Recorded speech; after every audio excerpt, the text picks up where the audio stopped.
Jadi pihak MDP itu sudah datang ke rumah kami. MDP itu adalah Majelis Disiplin Profesi yang berada di bawah Kementerian Kesehatan. Mereka sempat menanyakan, apakah iya seperti itu? Tuh, masa iya seperti itu? Timbul harapan gitu. Nah, saya menyimpan harapan besar bahwa pihak MDP ini adalah pihak yang netral, kemudian akan mengeluarkan hasil rekomendasi sesuai dengan harapan masyarakat. Tapi ternyata hasil yang dikeluarkan itu tidak sesuai dengan harapan kami. Pihak MDP menganggap semua yang dilakukan oleh tenaga kesehatan baik di Rumah Sakit Hermina maupun di Rumah Sakit M. Jamil sudah sesuai dengan standar pelayanan kesehatan. Tapi hasilnya tetap mereka mengatakan sudah sesuai dengan standar operasional. Jadi pihak MDP itu sudah datang ke rumah kami. MDP itu adalah Majelis Disiplin Profesi yang berada di bawah Kementerian Kesehatan. Jadi beliau datang ke rumah kami melakukan investigasi, menanyakan bagaimana kronologi kejadian yang dialami oleh bayi kami Alseo. Kapan tepatnya, Bang? Tepatnya kami kedatangan mereka? Saya lupa tanggalnya. Itu belum beberapa lama ini. Jadi kami sudah menceritakan semua kejadian itu. Tampak waktu itu raut wajah yang kaget gitu. Bahkan mereka sempat menanyakan, apakah iya seperti itu? Tuh, masa iya seperti itu? Nah, timbul harapan gitu. Wah, ternyata ini mereka sepertinya memang menganggap ini tidak mungkin. Berarti ini kemungkinan besar salah dong. Nah, saya menyimpan harapan besar bahwa pihak MDP ini adalah pihak yang netral, kemudian akan mengeluarkan hasil rekomendasi sesuai dengan harapan masyarakat, harapan kami. Tapi ternyata setelah mereka datang ke rumah kami, kemudian mendatangi Hermina, mendatangi Rumah Sakit M. Jamil, hasil yang dikeluarkan itu tidak sesuai dengan harapan kami. Pihak MDP menganggap semua yang dilakukan oleh tenaga kesehatan baik di Rumah Sakit Hermina maupun di Rumah Sakit M. Jamil sudah sesuai dengan standar pelayanan kesehatan. Tidak ada kesalahan sama sekali yang dilakukan oleh pihak rumah sakit. Seperti yang kami sampaikan sebelumnya, anak kami ini dibiarkan berpuasa selama 24 jam. Dari Hermina kami dirujuk ke M. Jamil, tujuannya agar segera dipindahkan ke ruang picu infeksius. Tapi ternyata kami dibiarkan lama di IGD, totalnya 29 jam, puasanya 24,5 jam. Setelah operasi kami kembali menyampaikan kami tidak mau di ruangan yang penuh dengan pasien yang lain, kami maunya VIP. VVIP pun kami sanggup, kami akan bayar. Tapi mereka tidak mau memberikan itu. Jangankan ruang picu infeksius, ruang VIP pun kami minta, mereka tidak mau memberikan. Dengan gitu. alasan? Dengan alasan dokter jaga di ruang picu infeksi di ruang VIP itu tidak ada. Kemudian perawat pun yang standby tidak ada. Pertanyaannya, apakah memang benar seperti itu peraturannya? Ini pertanyaan besar yang kami pertanyakan terus nih kepada pihak manajemen. Apakah memang benar ruang VIP dan VVIP itu tidak disediakan perawat standby, dokter jaga, kemudian termasuk monitor? Mereka juga mengatakan di ruang HCU itu ada monitor yang bisa memantau gula darah, kemudian detak jantung, saturasi gitu. Apakah iya hanya di ruang HCU yang ada, sementara di ruang VIP tidak ada? Nah, jika kami kaitkan dengan MDP, pertanyaannya adalah dengan semua kronologi, semua peristiwa yang kami alami tersebut, apakah itu yang disebut sesuai dengan standar? Kami tidak terima sama sekali. Gitu. Kami menganggap hasil ini tidak sesuai gitu. Kami yang merasakan langsung, kami yang mengalami, dan akibatnya anak kami meninggal. Masa rangkaian peristiwa yang sedemikian parahnya yang kami rasakan, mereka anggap sudah sesuai dengan standar pelayanan. Baik. Berapa lama kira-kira durasi dari wawancara kala itu mereka mendatangi rumah Pak Doris?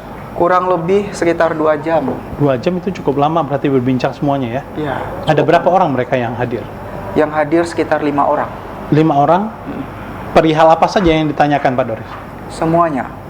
Gitu. Kami juga ada dokter ahli, ya kan, dari kami ditanyakan semua kronologi, mulai dari anak kami kena luka bakar sampai meninggal, Kemudian juga dikonfirmasi kepada saksi ahli kami yang mana beliau adalah seorang dokter gitu. Beliau juga menjelaskan, ini loh Permenkesnya, ini loh apa undang-undangnya, Undang-Undang Kesehatan nomor 17, ini peraturan di rumah sakit, ini peraturan kalau dalam hal manajemen seperti ini loh harusnya gitu. Sudah disampaikan secara gamblang. Dan mereka waktu itu juga terkaget-kaget. Tapi hasilnya tetap mereka mengatakan sudah sesuai dengan standar operasional. Hasilnya tidak mengagetkan ya? Tidak mengagetkan hasilnya. Gitu. Kami dari kuasa hukum menilai hal ini memang merasa rekomendasi dari MDP ini memang tidak wajar begitu. Karena yang kami tanyakan kepada klien kami yaitu Bapak Doris, MDP itu hanya berupa 2 lembar tulisan begitu. Jadi tidak ada dasar-dasar investigasi yang dilampirkan di sana dan juga tidak ada alasan-alasan terhadap rekomendasi yang menyatakan bahwasanya tidak bisa tidak dilanjutkan ke tahap penyidikan begitu. Nah, jadi ini menjadi pertanyaan besar bagi kami. Itu. Sementara fakta-fakta kejanggalan itu banyak yang tampak gitu, Bang Utap. Jadi terhadap fakta kejanggalan, contoh, waktu di Hermina itu luka bakar 46%.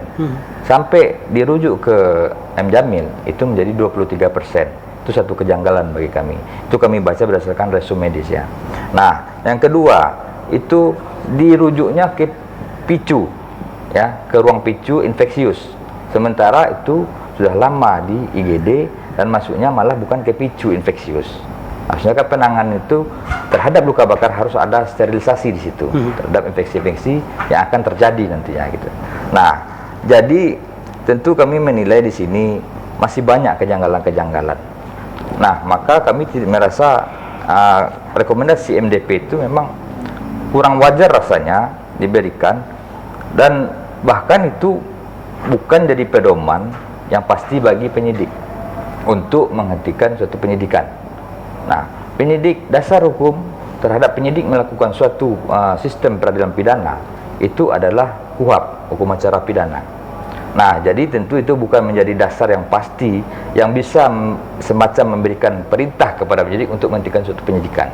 Nah, paling sedikit itu dampak terhadap dilanjutkannya menjadi tahap penyidikan. Itu paling nanti pra-peradilan yang akan diajukan oleh rumah sakit. Nah, itu bukan risiko yang besar bagi penyidik tentunya. Tapi yang paling harus dipakai oleh penyidik adalah evidence atau bukti-bukti yang menjadi fakta di lapangan. Bagaimana bukti permulaan cukup yang disampaikan oleh klien kami, Bapak Doris, itu sudah menunjukkan bukti permulaan cukup untuk diproses ini ke tahap selanjutnya begitu. Nah, memang ada kendala beberapa. Di sini ada SP2HP yang diberikan sebanyak 3 kali. SP2HP pada tanggal 23 April itu memang surat perintah penyelidikan dan surat perintah tugas penyelidikan. Nah, ada juga SP2HP tanggal 30 April. Itu sudah mencari saksi. Ya, sudah masuk ke ranah saksi. Nah, ada yang keluar kemarin terakhir tanggal 9 Juni. Itu sudah meminta keterangan saksi juga dari tenaga medis dan tenaga kesehatan. Terus selanjutnya itulah pada 9 Juni itu ada keluar yang telah menerima rekomendasi MDP. Itu yang kami tanyakan. MDP ternyata memang tidak merekomendasikan untuk tidak lanjut ke tahap penyidikan gitu. Tidak merekomendasikan begitu. Ada pelanggaran disiplin di situ.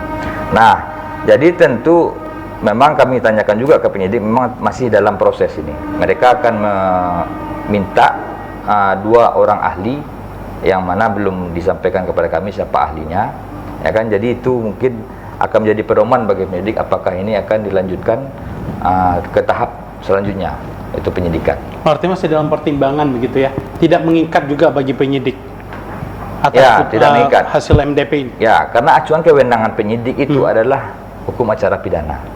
Tentu harus jelas di sana. Nah, alat bukti, rekomendasi bukan menjadi salah satu alat bukti. Memang ada namanya bukti surat. Tapi bukti surat itu akan banyak nantinya. Maka penyidik akan mencari suatu fakta hukum. Dari fakta-fakta yang ada, bukti-bukti yang ada akan dikorelasikan satu sama lain. Jadi, analisa saya di sini selaku penasihat hukum dari Bapak Doris, satu surat rekomendasi saya rasa tidak akan mungkin untuk mematahkan fakta-fakta yang ada berdasarkan bukti.